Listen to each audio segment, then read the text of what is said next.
Selamat malam hadirin sekalian. Selamat datang di Gedung Bidakara Jakarta dalam debat Cawapres 2014. Untuk memulai rangkaian acara pada malam hari ini, kami mengundang Kamil Manik untuk memberikan kata sambutan. Kepada Bapak Husni Kamil Manik, kami persilahkan.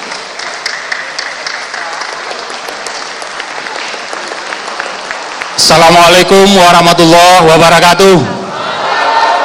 Selamat malam, salam sejahtera buat kita semua. Ini riuh sekali ya, baik timnya pasangan nomor 1 maupun nomor 2. Yang saya hormati calon presiden nomor urut 1 Bapak Haji Prabowo Subianto beserta calon wakil presiden nomor urut 2 Bapak Insinyur saya ulangi yang saya hormati Bapak Insinyur Haji Muhammad Hatta Rajasa. Yang saya hormati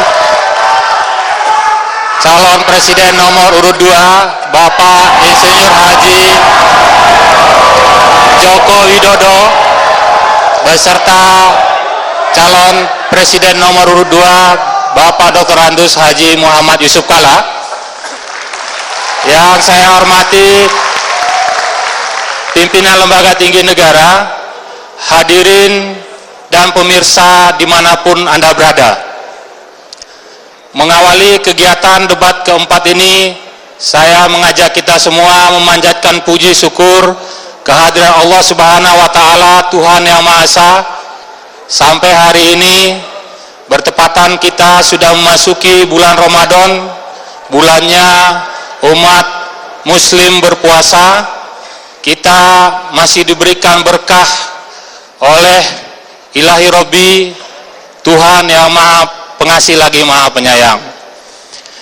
Bapak Ibu hadirin dan pemirsa yang saya hormati, pada debat keempat ini kita menetapkan tema pengembangan sumber daya manusia dan pengembangan ilmu pengetahuan dan teknologi, di mana yang akan tampil menyampaikan visi, misi, dan program pasangan calon presiden dan wakil presiden kali ini adalah calon wakil presiden masing-masing, yaitu Bapak Insinyur Haji Muhammad Hatta Rajasa dan Bapak Dr. Andus Haji Muhammad Yusuf Kalla. Tema ini sangat penting bagi kita warga bangsa, karena kita rasakan sampai hari ini persoalan sumber daya manusia dan pengembangan teknologi adalah satu sektor yang harus dibenahi, karena kita sudah merdeka 69 tahun lamanya. Kita menginginkan bahwa sumber daya manusia kita tidak hanya bisa menjadi tuan rumah di negeri sendiri, tapi bisa bersaing dengan warga bangsa lain. Apalagi kita ketahui bahwa kita merupakan negara yang letaknya strategis, dan diharapkan peran kita ke depan juga sangat strategis bagi bangsa-bangsa lain di Indonesia. Oleh karenanya, ulasan pada malam hari ini oleh calon wakil presiden yang akan menyampaikan paket visi, misi, dan program pasangan calon presiden dan wakil presiden adalah sangat penting kita simak secara bersama-sama, sehingga siapapun yang akan terpilih, kita semua warga bangsa telah tahu apa yang akan dijalankan sebagai kebijakan pemerintah yang akan mendapat mandat selama 5 tahun ke depan. Oleh karenanya saya mengajak kita semua, sembari sebagian besar dari warga bangsa kita menjalankan bulan Ramadan, baik menjalankan ibadah pada siang hari maupun malam hari, kita berdoa kepada Allah yang Maha Kuasa agar kegiatan debat ini bisa berjalan lancar, dan kita juga berharap mendoakan agar 9 Juli 2014 pemungutan dan penghitungan suara berjalan dengan sukses. Mari kita saksikan acara debat keempat ini antara calon wakil presiden. Assalamualaikum warahmatullahi wabarakatuh.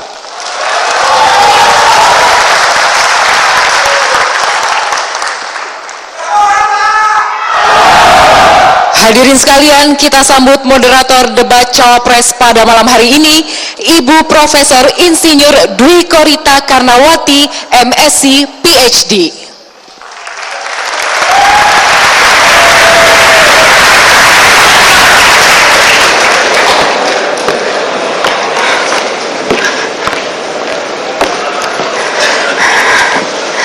Selamat malam Indonesia. Selamat jumpa kembali dalam acara debat calon wakil presiden 2014. Debat malam ini merupakan putaran yang keempat dari seluruh rangkaian debat Pilpres 2014. Tema yang akan dibahas malam ini adalah pembangunan sumber daya manusia dan ipteks. Saya Dwi Korita Karnawati, moderator debat malam ini.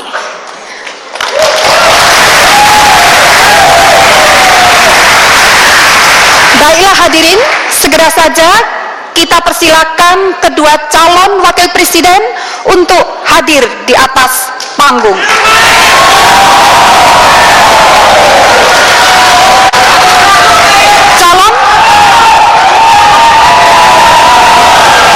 Calon nomor urut 1, Bapak Insinyur Haji Muhammad Hatta Rajasa, kami persilakan. Dan calon nomor urut 2, Bapak Haji Muhammad Yusuf Kala.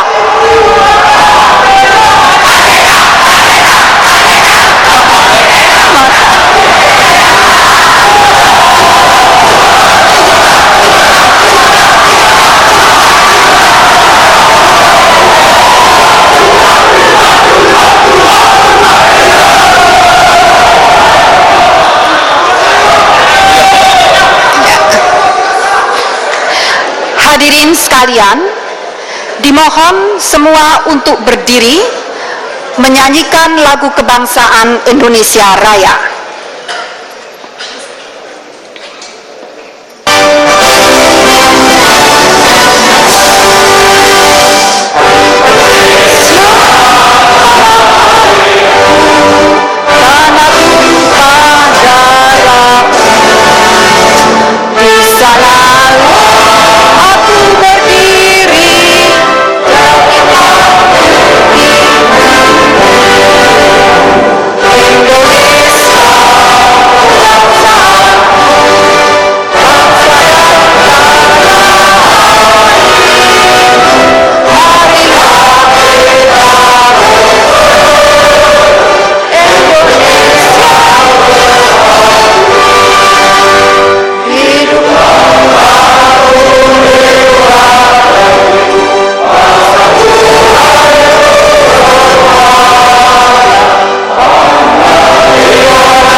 Kepada kedua kandidat, saya persilakan untuk mengambil tempat masing-masing.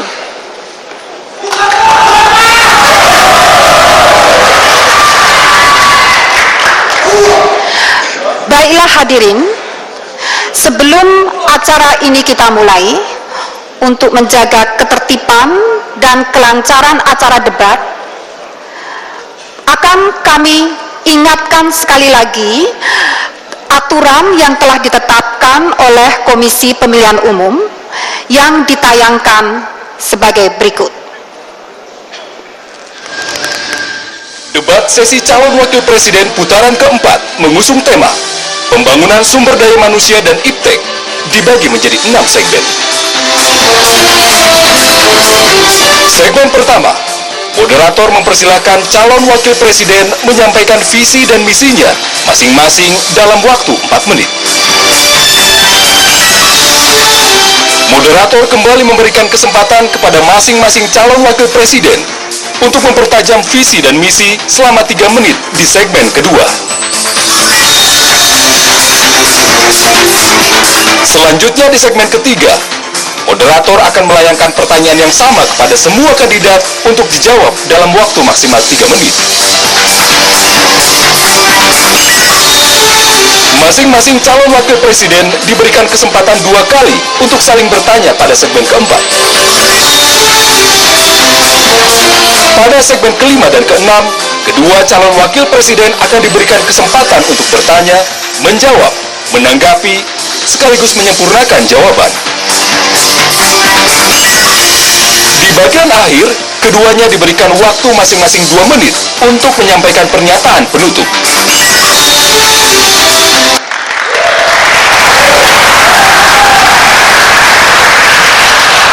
Baiklah hadirin sekalian, selain aturan yang telah ditetapkan oleh Komisi Pemilihan Umum, perlu saya tambahkan aturan tambahan. Aturan yang pertama, tepuk tangan dari para hadirin hanya diperkenankan setelah para kandidat selesai berbicara. Aturan yang kedua ditujukan kepada kedua calon untuk berbicara secara bergantian tanpa saling memotong. Demikianlah aturan yang harus kita tegakkan selama acara debat ini. Nah, hadirin sekalian, untuk memberikan semangat kepada kedua kandidat kita, saya persilakan untuk memberikan aplaus yang meriah.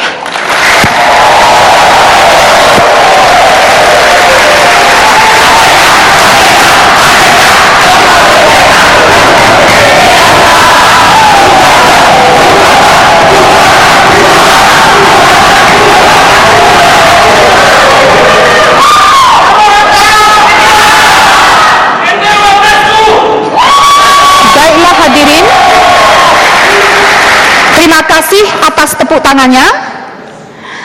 Baiklah hadirin, kita mulai segmen pertama adalah pemaparan visi dan misi. Kesempatan pertama saya berikan kepada Bapak Yusuf Kalla.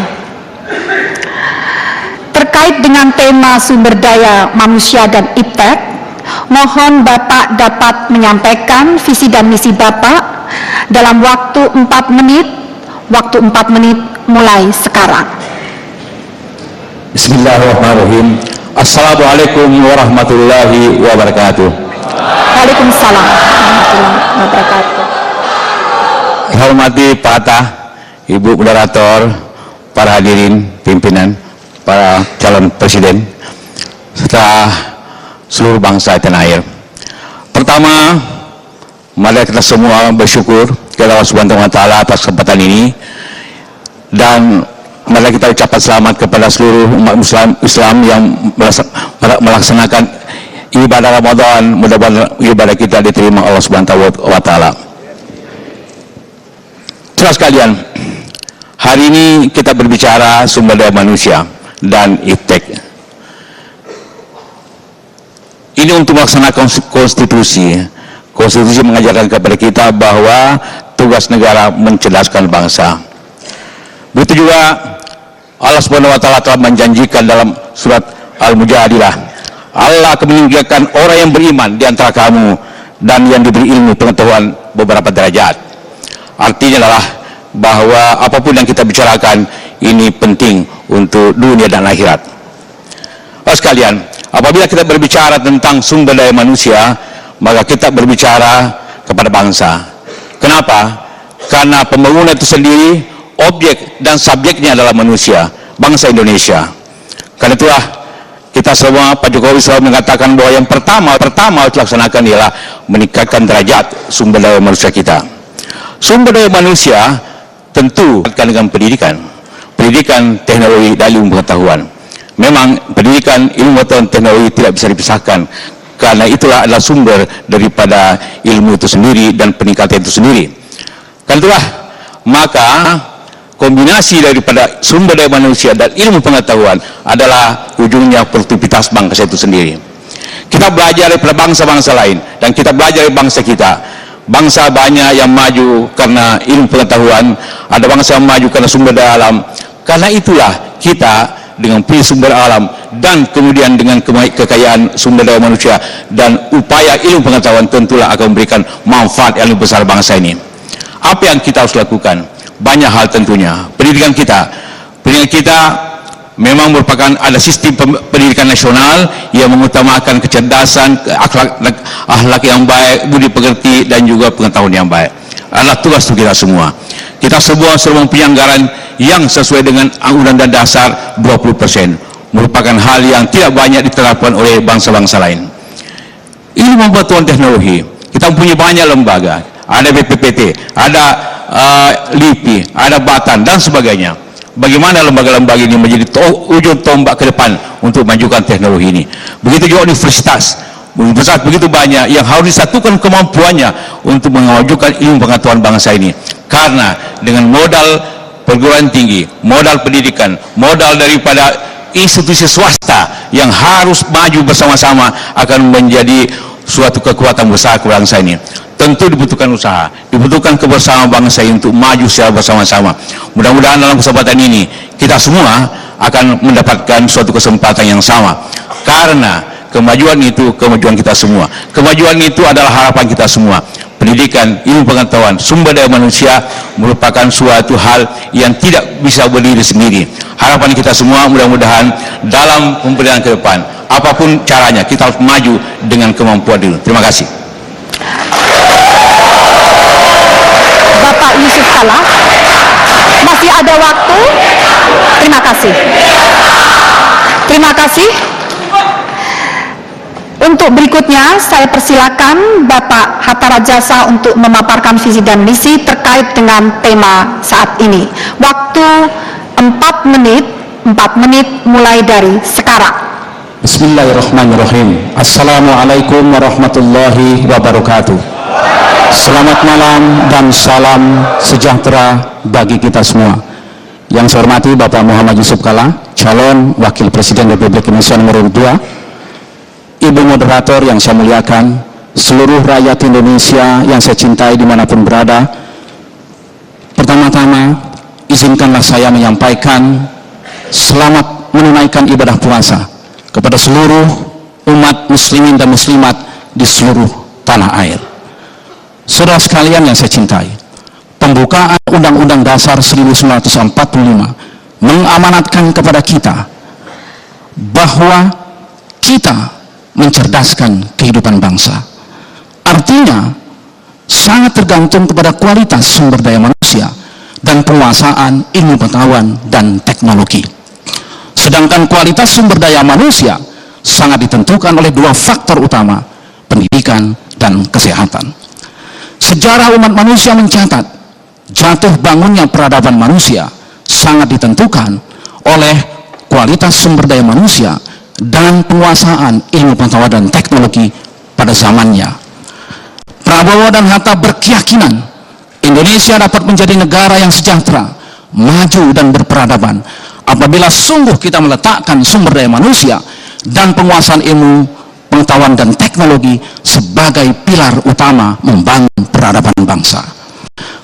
Kata kunci dan tantangan yang kita hadapi adalah sejauh mana kita dapat menjamin seluruh warga bangsa kita untuk dapat menikmati pendidikan yang inklusif, berkeadilan, berkualitas, sedini mungkin, setinggi mungkin, menjangkau seluas mungkin. Disinilah tantangan yang harus kita jawab. Prabowo dan Hatta Rajasa menjawab itu dengan memperbaiki kualitas pendidikan, memperluas akses, dan mempermudah jangkauan dengan mewajibkan kita untuk berpendidikan 12 tahun, karena itu hak yang mendasar bagi warga negara kita. Di bidang iptek, tentu saja pemerintah wajib memajukan ilmu pengetahuan dan teknologi untuk memajukan peradaban dan memakmurkan umat manusia. Kata kunci di dalam iptek ada 3. Bagaimana iptek kita bisa membangun daya saing bangsa. Yang kedua, bagaimana iptek kita dapat menjawab, merespons keberlanjutan pengelolaan sumber daya alam kita, baik nirhayati maupun hayati. Dan yang ketiga adalah bagaimana iptek kita mampu menyiapkan masyarakat Indonesia yang kritis, yang inovatif untuk menjawab tantangan globalisasi yang semakin ketat. Di bidang kesehatan, kita akan melanjutkan perbaikan gizi masyarakat, memperluas akses pelayanan BPJS, baik cakupan maupun mendekatkan pelayanan kesehatan kepada masyarakat. Apabila kita melihat, kita pun penting meningkatkan productivity dari tenaga kerja kita yang 46% masih berpendidikan SD. Oleh sebab itu penting bagi kita untuk meningkatkan productivity dengan membuka balai-balai latihan, meningkatkan pusat-pusat keunggulan, pusat-pusat inovasi, agar seluruh komponen masyarakat kita mendapatkan pendidikan, mendapatkan kesehatan, dan mendapatkan ilmu pengetahuan untuk membangun peradaban bangsanya. Inilah beberapa poin yang kami sampaikan. Terima kasih. Assalamualaikum warahmatullahi wabarakatuh. Waktu masih 3 menit, 3 detik. Waktu masih, oke. Terima kasih. Terima kasih.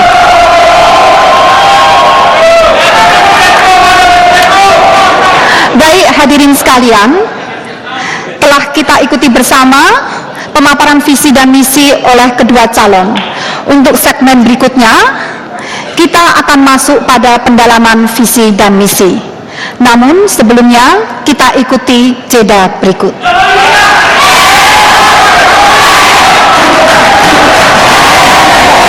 Jika Anda berada pada kondisi ini, segera ke kelurahan atau desa untuk didaftarkan dalam DPTB atau daftar pemilih tetap tambahan. Syaratnya, namun jika identitas tidak sesuai domisili, daftar ke KPU Kabupaten atau Kota tujuan. Jika DPTB terlewat, masih ada cara lain, yaitu daftar pemilih khusus tambahan. Ayo, coblos Presiden dan Wakil Presiden pilihan.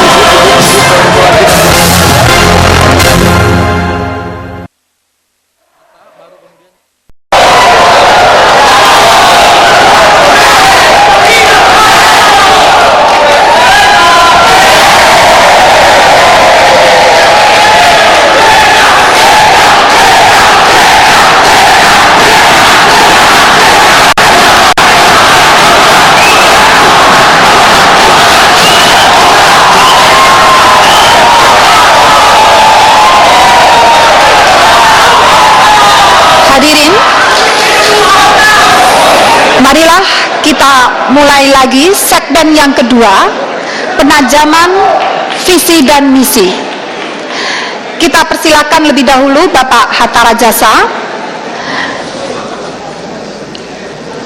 Mohon Bapak untuk lebih mempertajam lagi bagaimana Bapak dapat mewujudkan pendidikan inklusif, berkeadilan dan berkelanjutan sedini dan sejauh mungkin, mengingat kondisi anggaran kita saat ini yang terbatas, serta bagaimana pula Bapak dapat meningkatkan produktivitas, menumbuhkan pusat-pusat inovasi dengan kondisi tidak hanya keterbatasan anggaran, tetapi juga keterbatasan kualitas sumber daya manusia. Mohon untuk dijawab dalam waktu 3 menit. 3 menit mulai sekarang. Terima kasih Ibu Moderator. Pendidikan berkeadilan, inklusif, dan berkualitas adalah kewajiban konstitusi. Negara wajib melaksanakan itu. Ini adalah amanat konstitusi kita. Pasal 31 ayat 1, ayat 2, dan ayat 5 tentang iptek. Oleh sebab itu, tidak ada pilihan bagi kita melaksanakan itu. Dan anggaran tentu saja dapat kita siapkan untuk sumber daya manusia yang merupakan pilar utama membangun bangsa ini. Untuk membangun pusat-pusat inovasi penting bagi kita, karena itu adalah merupakan bagian daripada peningkatan daya saing bangsa kita. Tidak mungkin kita tidak membangun the center of excellence, pusat-pusat keunggulan, kalau kita sungguh ingin meningkatkan daya saing bangsa kita. Oleh sebab itu, maka yang pertama, Prabowo Hatta mempersiapkan untuk inklusif dan berkeadilan tersebut. Pertama, anggaran kita naikkan, terutama untuk perguruan tinggi kaitannya dengan iptek, meningkatkan bantuan operasi 2 kali lipat ke depan, menyalurkan 10 triliun dalam waktu 5 tahun ke depan untuk dana-dana riset yang fokus kepada prioritas-prioritas, mempercepat difusi dari temuan-temuan dari knowledge kita agar dapat diterapkan ke dalam sektor-sektor yang betul-betul penting, yaitu pangan, energi, transportasi, kesehatan, dan sebagainya. Oleh sebab itu, kita harus mengembangkan pendanaan tersebut untuk 3 hal utama. Pertama, harus kualitas, keterjangkauan, dan ketersediaan. Yang kedua, guru harus kita tambah dalam waktu 5 tahun ke depan sedikitnya 800.000 dan meningkatkan kualitas serta meningkatkan kesejahteraan para guru. Dengan demikian, maka iptek dan peningkatan pendidikan akan seiring untuk meningkatkan kualitas sumber daya manusia yang berkualitas, yang dapat menghadapi tantangan-tantangan zaman. Terima kasih. Terima kasih atas jawaban yang diberikan.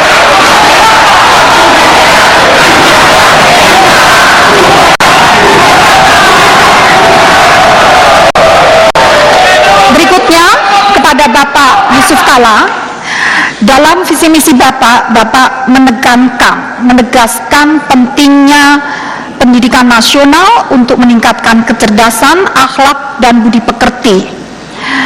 Namun nampaknya pendidikan budi pekerti ini tentu memerlukan waktu dan proses yang cukup lama.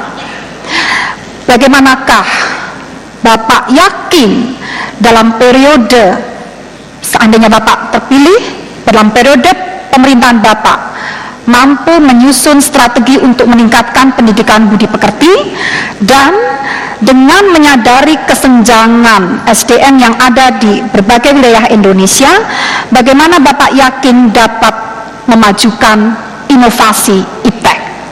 Waktu 3 menit, 3 menit dimulai dari sekarang. Terima kasih, Ibu. Pendidikan budi pekerti dapat diterapkan dari semua mata pelajaran, tidak khusus pendidikan budi pekerti. Kita bisa masukkan pendidikan budi di sejarah, kita bisa masukkan budi pekerti di matematika, disiplin, bagaimana mengatur disiplin, bagaimana mengatur. Jadi pendidikan budi pekerti tidak berarti hanya pengetahuan ilmu pekerti saja. Contohnya bahasa Indonesia, kita bisa mengajarkan cerita yang heroik, kita bisa mengambil contoh-contoh yang baik, kita hilangkan cerita tentang kancil yang cenderung untuk menipu begitu, kita hilangkan itu contohnya. Jadi harus suatu mata pelajaran yang tampu, tapi menyangkut semua isinya tentang bagaimana kita manusia Indonesia berani, bagaimana bahasa Indonesia itu pintar, dan bagaimana manusia dinamis menjalankan itu. Itulah yang kita sebut revolusi mental, pendidikan, dan tentu juga semangat itu.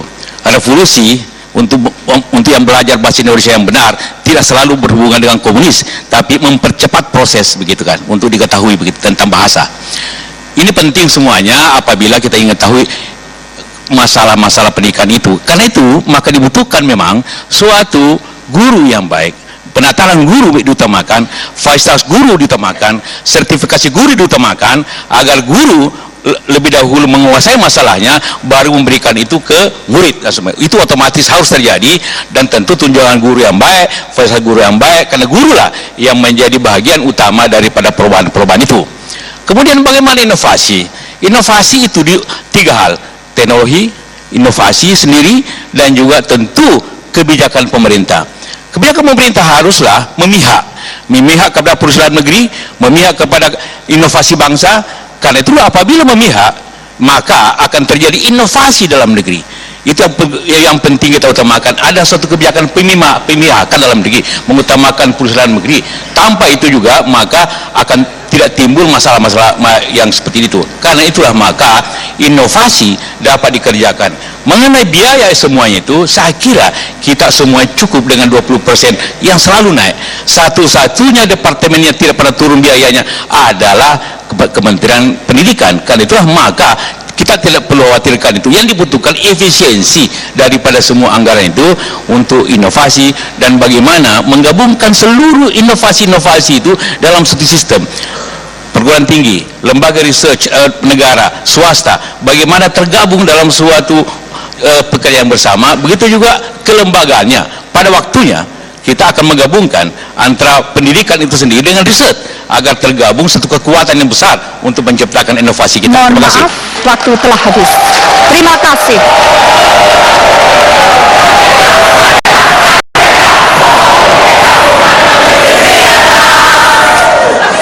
Hadirin sekalian, telah kita ikuti bersama pendalaman visi dan misi. Untuk berikutnya, kita akan melanjutkan pada segmen ketiga, yaitu pertanyaan dari moderator. Namun sebelumnya kita ikuti jeda berikut.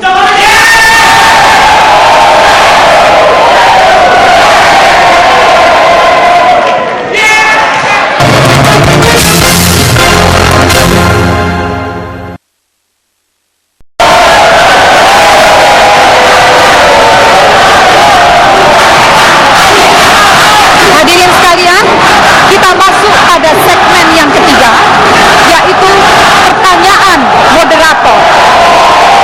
Pertanyaan ini akan saya sampaikan lebih dahulu kepada Bapak Yusuf Kala.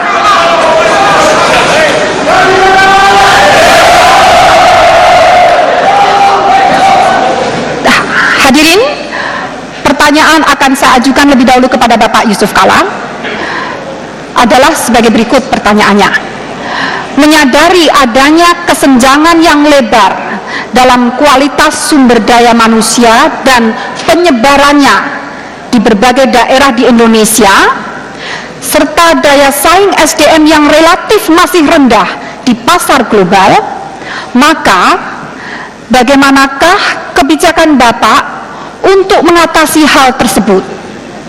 Di sisi lain, sebagian dari SDM kita yang unggul justru memilih berkarya di luar negeri. Maka bagaimanakah pula upaya yang akan Bapak lakukan untuk mencegah mengalirnya SDM berkualitas ini? Waktu kita berikan 3 menit. 3 menit mulai sekarang.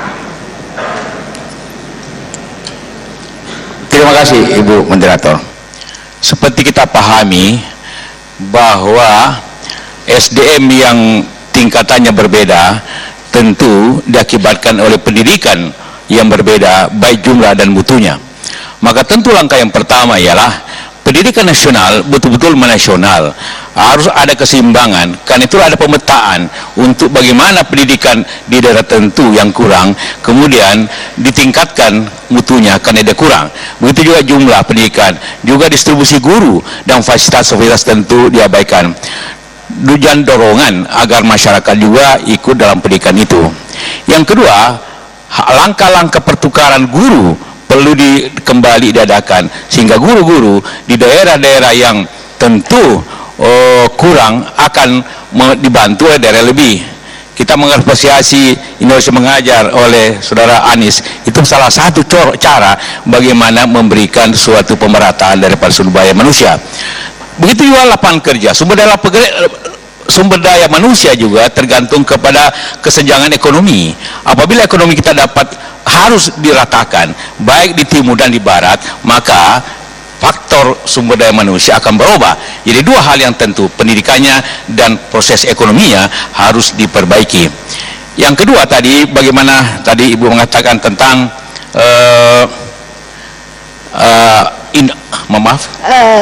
ada sumber daya manusia kita yang berkualitas mengalir ke. Ya, memang dewasa ini ada kecenderungan sumber daya kita ke luar negeri bukan hanya yang kurang skill, tapi juga yang skill. Ahli-ahli perminyakan kita banyak di Qatar, ahli-ahli akuntan kita di Singapura, di Hong Kong dan sebagainya. Itu ada positif, tentu ada negatifnya juga. Positifnya ialah mereka menghasilkan devisa yang cukup untuk dalam negeri. Negatifnya ialah kita kekurangan eksekutif yang handal. Solusinya ialah eksekutif oksi yang baik itu mendapat remunerasi atau gaji sesuai dengan skala profesinya, bukan hanya dengan skala nasional, tapi skala profesinya.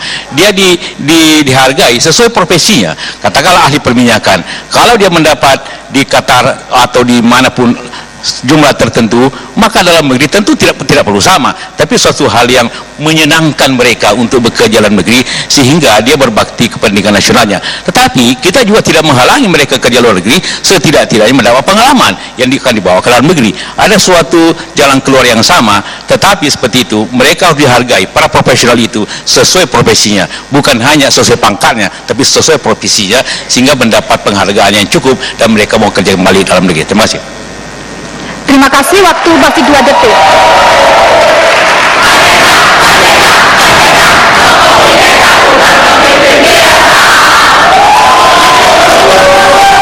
Berikutnya, kesempatan kami sampaikan kepada Bapak Hatta Rajasa.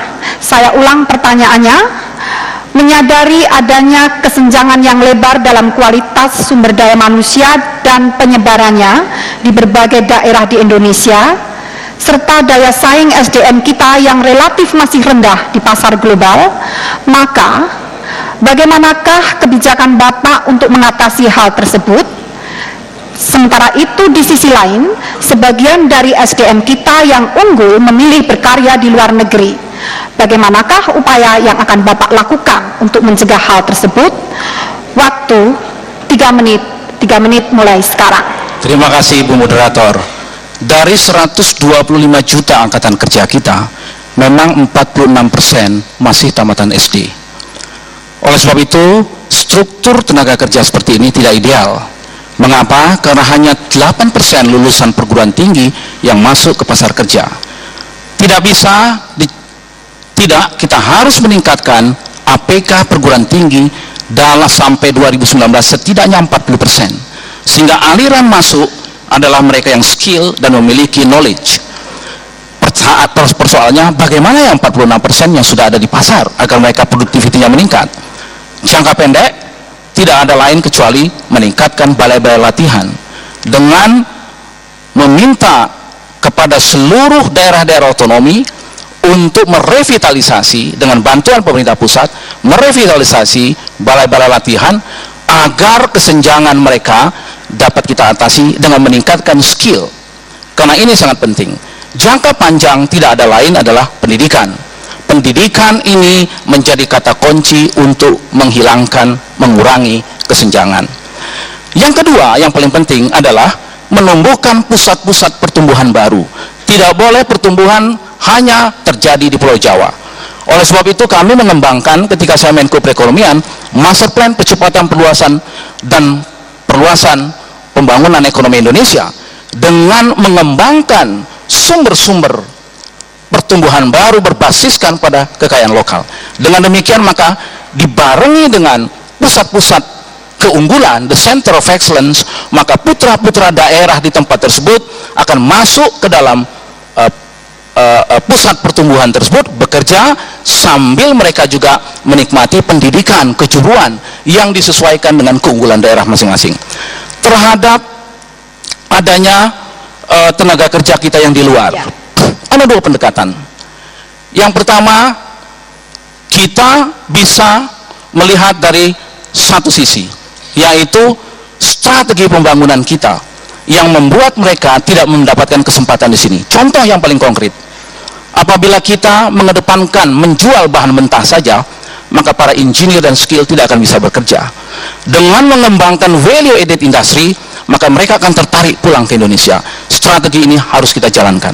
Yang kedua adalah, bisa saja kita dalam waktu yang sementara, ini adalah pendekatan India, mereka mengembangkan karirnya di luar, akan tetapi membuka market, membuka pasar, mengakseskan ke Indonesia, dan pada saat yang tepat mereka akan pulang karena pembangunan ekonomi kita terus meningkat. Terima kasih.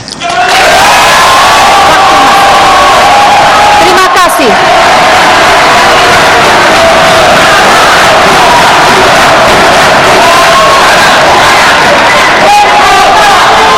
Baiklah, kita lanjutkan dengan pertanyaan yang kedua.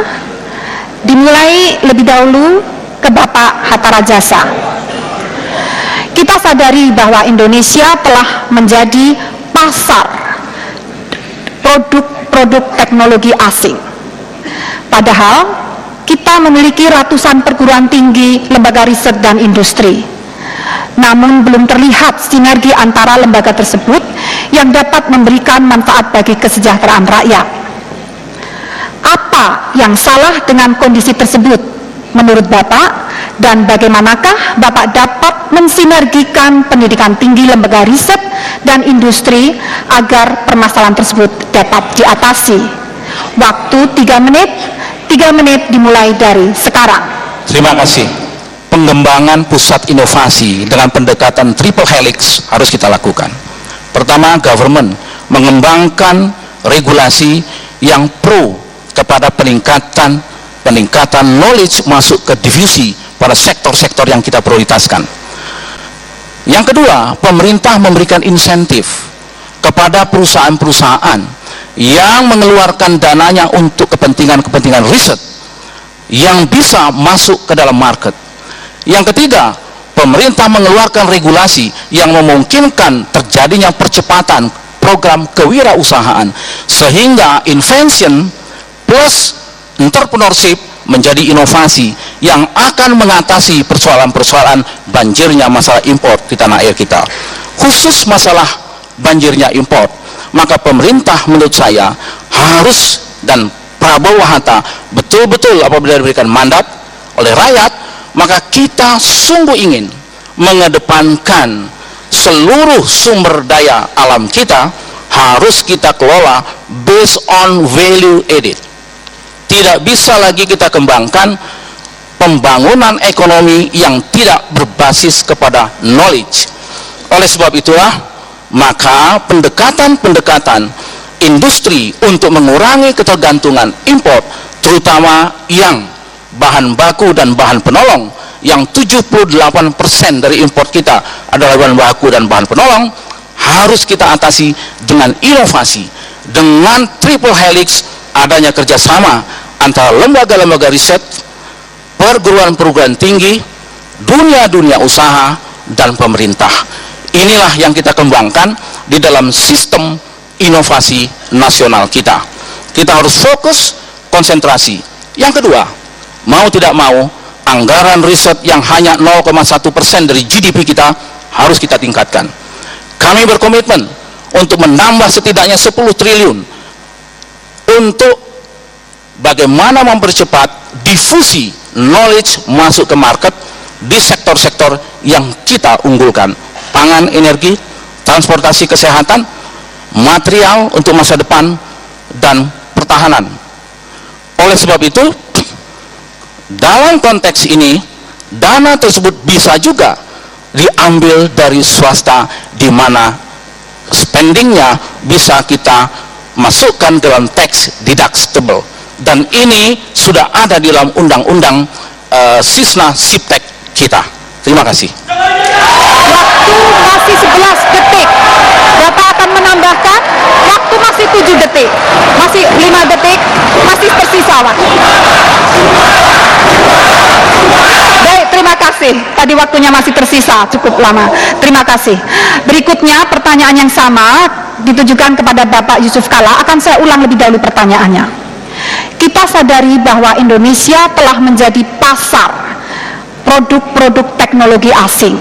Padahal kita memiliki ratusan perguruan tinggi, lembaga riset dan industri. Namun belum terlihat sinergi antar lembaga tersebut yang dapat memberikan manfaat bagi kesejahteraan rakyat. Menurut Bapak, apa yang salah terhadap kondisi tersebut? Serta bagaimanakah Bapak dapat mensinergikan pendidikan tinggi, lembaga riset dan industri agar teknologi strategis kita dapat berkembang dan mengatasi permasalahan tersebut? Terima kasih. Waktu 3 menit mulai Terima kasih, sekarang. Ibu. Memang teknologi berjalan cepat, perkembangannya sangat cepat. IT contohnya berkembang 100% setiap 18 bulan. Jadi memang apabila kita tidak ikuti dengan benar, kita akan menjadi konsumen daripada teknologi itu. Tentu beberapa cara yang dapat ditempuh. Pertama adalah kewajiban perusahaan asing itu transfer teknologi apabila Indonesia melaksanakan proyek-proyek itu. Contohnya apabila mereka ingin masuk ke Indonesia seperti industri mobil, elektronik dan sebagainya, mereka harus transfer teknologi kepada partner-partner Indonesianya sehingga akan terjalin seperti itu. Yang kedua adalah harus ada non-tarif barrier untuk suatu teknologi yang tidak mau kepada transfer teknologi itu. Berikutnya adalah bagaimana tadi dikatakan research center kita yang terdiri daripada perguruan tinggi, lembaga riset nasional atau para industriawan. Bagaimana kerjasama ini? Kerjasama ini memang harus saling mengikat, bahwa perguruan tinggi yang begitu banyak harus ada fokusnya.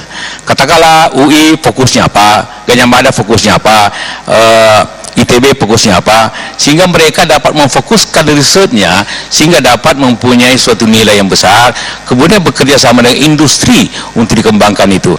Itu merupakan pola yang dipakai di Jepang, sehingga riset-riset perusahaan di Jepang itu lebih banyak di industri. Kemudian dibagi kita untuk kepentingan nasional, lembaga riset nasional seperti BPPN, LIPI. Apabila kita berbicara riset tentang pangan, riset tentang energi, haruslah lembaga riset pemerintah yang bersama, kemudian LMPIA swasta bergabung dengan ini, kemudian dibuat lembaga. Itulah sebenarnya tugas daripada Kementerian Riset untuk mengkoordinir itu. Nah, dengan cara koordinasi itu semuanya mendapat bagian, dengan catatan bahwa setiap mendapat inovasi, katakanlah paten, maka perguruan tinggi harus mendapat share yang besar sehingga perguruan tinggi mendapat insentif. Di lain pihak, saya setuju perusahaan yang ikut dalam riset itu mendapat tax deduction. Tax deduction itu penting agar dia mendapat bahagian juga daripada ongkos yang dikeluarkan itu menjadi bahagian bebas pajak, sehingga dua-duanya mendapat insentif.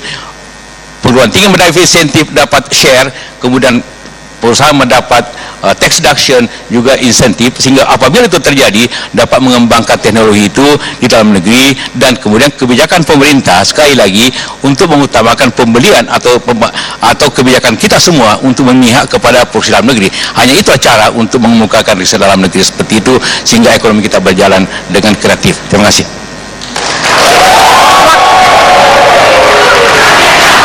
Terima kasih.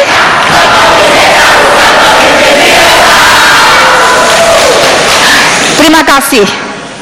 Hadirin sekalian, telah kita ikuti bersama jawaban dari para calon wakil presiden.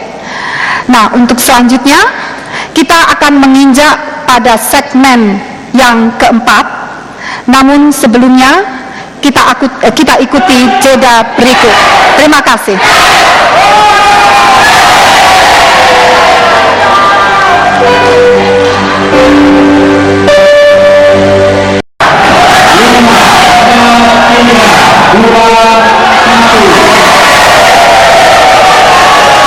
Hadirin sekalian, marilah kita lanjutkan acara debat ini pada segmen yang kelima. Segmen yang kelima merupakan segmen saling debat. Dan untuk kesempatan pertama, saya persilakan Bapak Yusuf Kalla bertanya kepada Bapak Hatta Rajasa dalam waktu maksimum 1 menit. Silakan mulai sekarang. Pak Hatta, setiap kali debat Pak Prabowo mengatakan tentang kebocoran luar biasa daripada keuangan negara, artinya korupsi daripada itu. Pertanyaannya, apakah Anda ketahui itu selama di pemerintahan bahwa ada kebocoran 3 triliun per hari? Kedua, apakah karena korupsi pasti diperbuat oleh penyelenggara negara, pegawai negeri dan penyelenggara lainnya, anggota DPR, apakah sumber daya manusia penyelenggara negara sebegitu jeleknya sehingga bisa terjadi itu? Itu silakan. Silakan untuk dijawab 2 menit mulai sekarang. Terima kasih Pak JK, pertanyaannya cukup bagus. Saya perlu menjelaskan, Pak Prabowo Subianto, capres kami, tidak mengatakan kebocoran itu bersumber 1.000 triliun dari APBN. Bagaimana mungkin? APBN kita 1.800 triliun. Akan tetapi yang dimaksud adalah potential loss yang bisa terjadi di dalam perekonomian kita. Saya beri contoh Pak JK, yang dimaksud dengan potential loss. Misalkan, apabila kita hanya pandai menjual bahan mentah saja, maka kita tidak mendapatkan value added sama sekali. Atau kita tidak menjaga kekayaan alam kita yang dicuri, maka kita mengalami potential loss. Atau misalkan, kita menjual gas ataupun batu bara yang harga marketnya terlalu murah, dan kita tidak bisa melakukan renegosiasi karena itu, maka ini adalah potential loss. Potential loss ini bisa terjadi karena kelemahan manajemen. Pemerintahan Pak SBY sudah melakukan perbaikan ke arah situ. Jadi tidak betul kalau 1.000 triliun itu kebocoran dari APBN. Terima kasih Pak JK.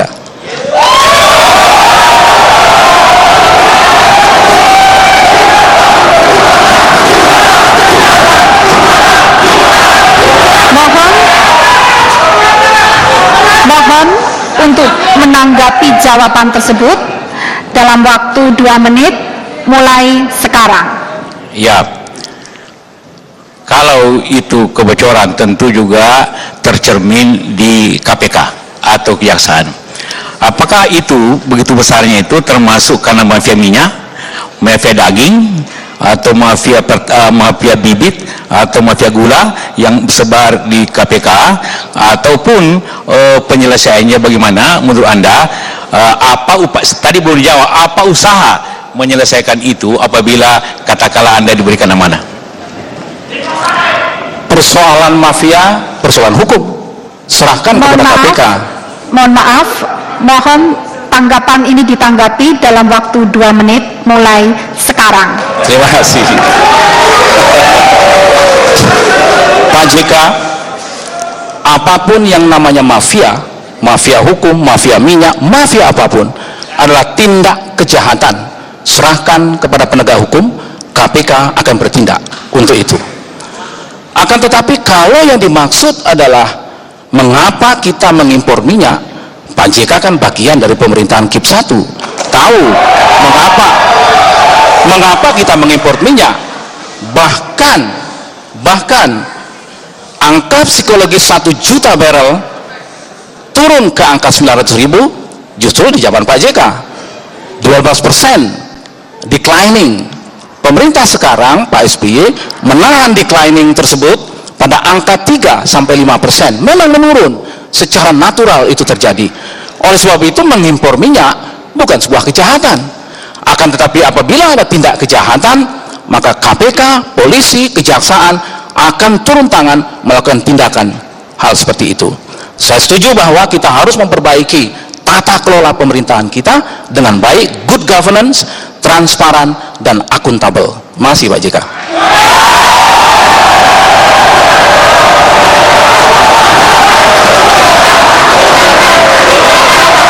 Terima kasih.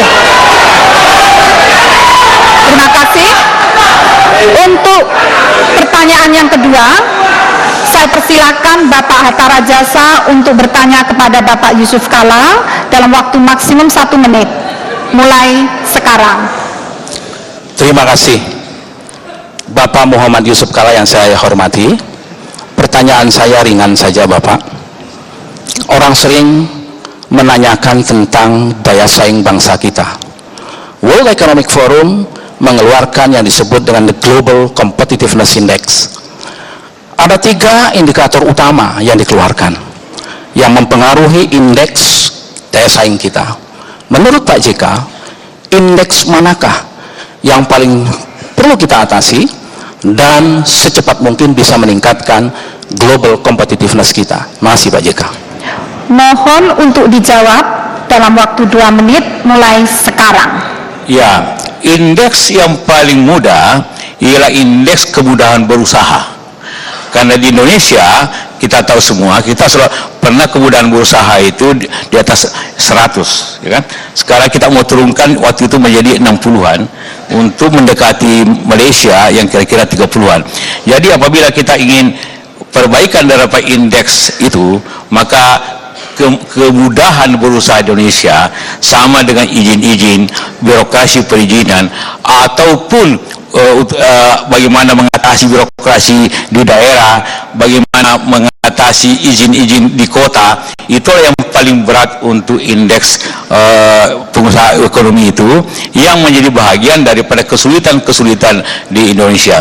Yang kedua juga masalah perburuan yang selalu menjadi masalah-masalah di Indonesia, dan itu menjadi bahagian daripada upaya kita tentu harus memperbaikinya. Jadi lebih masalahnya dalam masalah birokrasi dalam negeri sehingga harus diperbaiki, seperti itu. Terima kasih. Kemudian mohon Bapak Hatta Rajasa untuk menanggapi jawaban tersebut dalam waktu 2 menit, mulai sekarang. Ya, saya kira apa yang disampaikan itu tidak sepenuhnya mengena Pak JK, karena ease doing business itu perlu, tapi menurut saya di dalam the global competitiveness yang paling penting adalah inovasi bangsa, technological readiness, kesiapan kita soal teknologi, dan menurut pandangan saya yang paling fundamental adalah menyelesaikan infrastruktur dasar. Infrastruktur dasar inilah yang paling besar pengaruhnya kepada Global Competitiveness Index itu. Terima kasih Pak JK. Terima kasih. Terima kasih.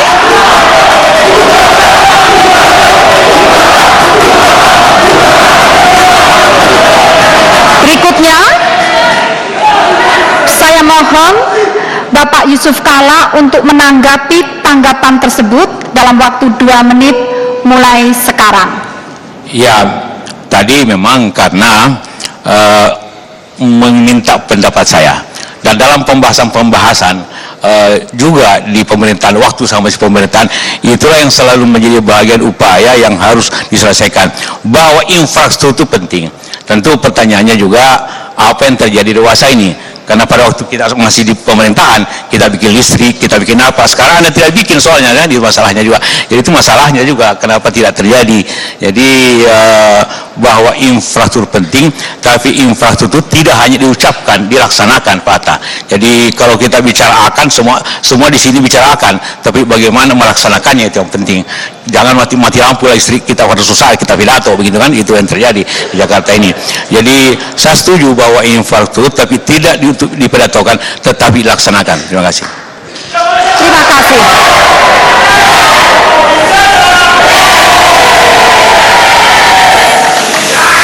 Terima kasih. Berikutnya kita lanjutkan segmen ke-6, masih tetap melanjutkan saling debat.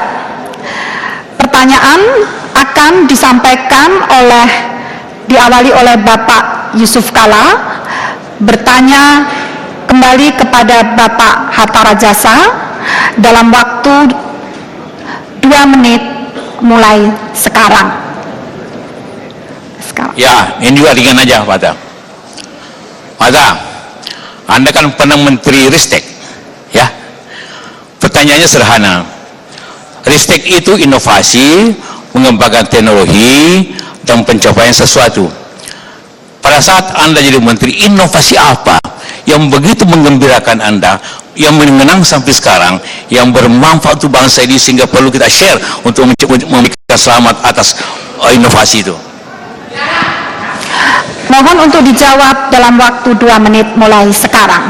Terima kasih Pak JK. Sebelum inovasi, saya meletakkan dulu dasar-dasar kita untuk mengembangkan sistem penelitian, pengembangan, dan penerapan ilmu pengetahuan dan teknologi. Oleh sebab itu, tahun 2002 saya tuntaskan Undang-Undang Sistem Nasional Penelitian, Pengembangan, dan Penerapan Ilmu Pengetahuan dan Teknologi.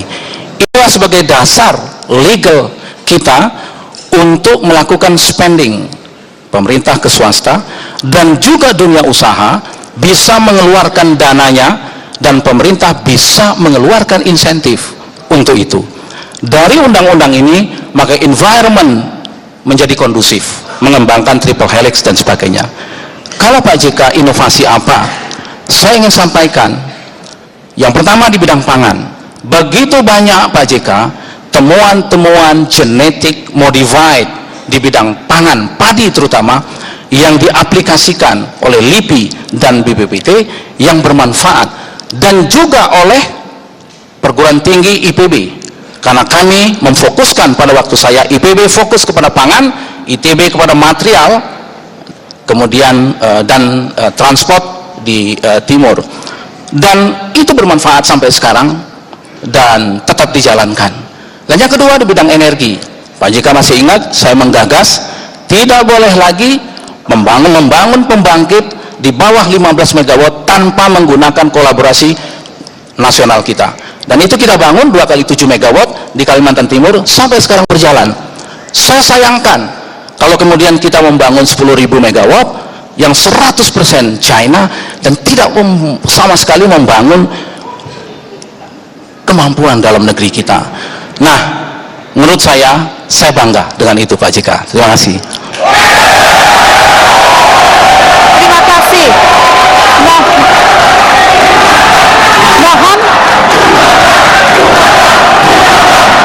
Mohon untuk ditanggapi jawaban tersebut. 2 menit mulai sekarang.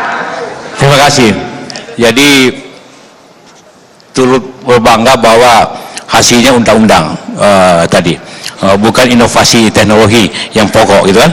Tadi benar, kalau inovasi bibit, tapi kita masih impor beras makin banyak malah. Nanti pada zaman 98 justru, 2008, 2009 kita swasembada pangan. Minta maaf waktu saya di pemerintahan. Tapi setelah itu impor lagi. Jadi bagaimana terjadi bibit yang diciptakan itu ternyata impor terus seperti itu. Ini penting untuk diketahui bahwa memang kita harus konsekuen kepada pelaksanaan daripada hal tersebut untuk mencapai suatu swasembada, kontinuitasnya dan sebagainya. Tentang listrik yang diimpor Cina di atas 100 mega, Anda tahu, semua di bawah 50 ke bawah itu diberikan kepada pengusaha nasional untuk mengembangkan teknologi nasional. Itu aturannya pada zaman 10.000 itu. Jadi bukan, justru kita bikin aturannya yang di bawah 50 harus pusing dalam negeri. Tetap konsekuen seperti itu. Bahwa ada yang tidak selesai, saya tidak tahu kenapa PLN tidak selesai seperti itu. Itu masalahnya. Terima kasih. Bapak Hatta mohon untuk menanggapi tanggapan tersebut. 2 menit mulai sekarang. Ya, terima kasih Pak JK. Memang saya bangga karena itu inovasi. Karena inovasi adalah invention, temuan, hasil riset yang terdifusi di dalam sektor, dan itu menghasilkan bibit unggul yang sekarang masuk ke dalam market. Itulah inovasi. Jadi inovasi yang sangat mendasar menyangkut pangan nasional kita. Nah, bahwa kita masih mengimpor, Pak JK kan sudah paham juga bahwa kita sebetulnya sungguhnya sudah berswasembada pangan, beras. Akan tetapi selalu saja ada slot untuk mengimpor untuk kebutuhan-kebutuhan masyarakat asing yang memerlukan beras-beras tertentu.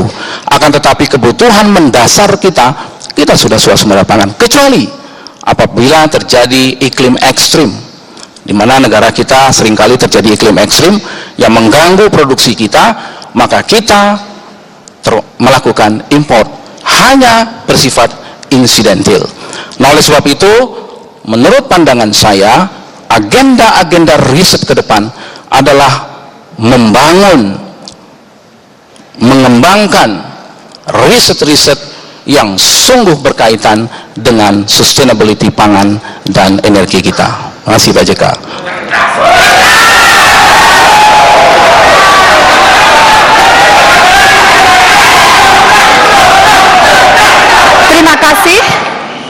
Terima kasih. Kemudian giliran berikutnya saya persilakan Bapak JK, saya persilakan Bapak Hatta Rajasa untuk bertanya kembali kepada Bapak JK dalam waktu 2 menit mulai sekarang. Terima kasih. Pertanyaan yang simpel saja Bapak JK. Saya membaca di dalam visi misi Bapak JK dan Pak Jokowi itu memang tidak lagi memperhitungkan atau menolak ujian nasional. Ini suatu perkembangan buat saya yang cukup menarik, karena saya tahu waktu kita sama-sama di KIP, Bapak lah promotor utama untuk ujian nasional. Apakah ada suatu perubahan di Pak JK? Kalau ada perubahan, kira-kira hal apa yang salah dalam sistem ujian nasional kita? Terima kasih Pak JK. Terima kasih, mohon segera untuk langsung saja ditanggapi, menjawab. Mohon untuk langsung dijawab dalam waktu 2 menit sekarang. Pak Hatta, kalau Anda baca betul tentang visi misi kami, bunyinya adalah akan dievaluasi sistem pendidikan seperti kurikulum dan juga akan dievaluasi ujian nasional. Evaluasi itu boleh perbaiki sistemnya, boleh bobotnya, boleh apapun, tapi evaluasi tidak menghilangkannya dalam segera gitu. Jadi evaluasi, contohnya saja, dulu soal hanya 1, kemudian karena orang suka nyontek diberikan 2, sekarang soalnya 20 satu kelas. Dulu bobotnya 100% ujian nasional. Untuk urusan sekarang bobotnya cuma 60%, 40% ke daerah. Jadi didaerahkan. Tadi pertanyaan Ibu, bagaimana kesenjangan pendidikan di daerah-daerah luar biasa. Tidak mungkin kita perbaiki kesenjangan itu kalau tidak ada pemetaan, dan pemetaan tidak mungkin diketahui apabila tidak ada ujian nasional, dan ujian nasional itu merupakan sejarah lama, bukan hanya sekarang. Tahun 50-an sudah ujian nasional, tahun 60-an ada, tahun 80-an ada. Di negara-negara maju semua ujian nasional. Jadi kesimpulannya, ujian kurikulum, ujian nasional semuanya secara bertahap selalu dievaluasi sesuai dengan waktunya, sesuai evaluasi. Itu maknanya untuk memenuhi tadi Ibu bahwa ada terjadi kesenjangan nasional, sehingga kesenjangan itu diatasi dengan pengetahuan dan pemetaan.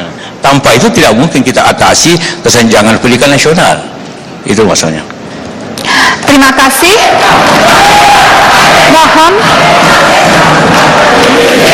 Mohon Bapak Hatta Rajasa untuk menanggapi jawaban yang telah disampaikan Bapak Yusuf Kalla. Terima kasih Pak JK penjelasannya. Tapi saya belum puas karena apa yang dievaluasi. Dan kalau membaca itu runtun, memang yang ditolak itu adalah penyeragaman, penyamarataan.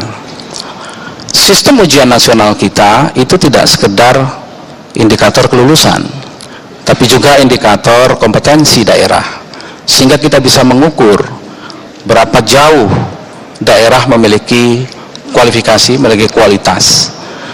Nah, tentu para pakar-pakar pendidikan kita sudah memperhitungkan, menggabungkan antara standar nasional dan memperhitungkan standar yang berlaku di daerah. Kalau Pak JK ingin melakukan evaluasi, pada sisi apanya? Karena menurut pandangan kami, 3 kompetensi akan dihasilkan apabila sistem ini kita konsisten kita jalankan. Yang pertama tentu kompetensi knowledge, yang kedua itu kompetensi skill, dan yang ketiga tentu adalah kompetensi attitude. Dan tiga ini tentu attitude ya attitude Republik Indonesia. Jangan nanti kita justru tidak memiliki suatu identity karena sistem kita yang tidak menganut kepada satu katakanlah perpaduan antara nasional dan daerah tersebut. Pertanyaan saya adalah bagaimana yang dievaluasi pada sisi apanya? Terima kasih. Bapak Yusuf Kala, Ya. mohon untuk menanggapi tanggapan tersebut dalam waktu 2 menit mulai sekarang. Saya ingin memberikan dulu pengalaman kita sama-sama menteri waktu itu 2003. Bagaimana mutu pendidikan pada waktu itu? Kalau kita uji nasional dengan angka 3,5, 60% tidak lulus. Maka angka 5, maka sekarang tepat waktu itu diluluskan dengan angka 3,5. Bayangkan nilai pendidikan nasional lulus dengan 3,5. Sekarang naik 5,5 angka lulusan. Alhamdulillah yang lulus di bawah 1%, yang tidak lulus. Jadi luar biasa kemajuannya. Evaluasi itu adalah terus menerus dibuat sehingga akan terjadi suatu perubahan-perubahan yang baik daripada sistem itu. Evaluasi bisa sistemnya, bisa kontennya, bisa pelaksanaannya. Semua tergantung seperti dulu saya katakan lagi, dulu 100% penilaian oleh nasional, sekarang sisa 60%. Itu juga evaluasi. Jadi banyak hal yang bisa evaluasi secara terus-menerus untuk mencapai hal yang baik. Terima kasih atas tanggapan untuk menanggapi pertanyaan sebelumnya. Baiklah hadirin, selanjutnya kita akan menuju ke closing statement, pernyataan penutup.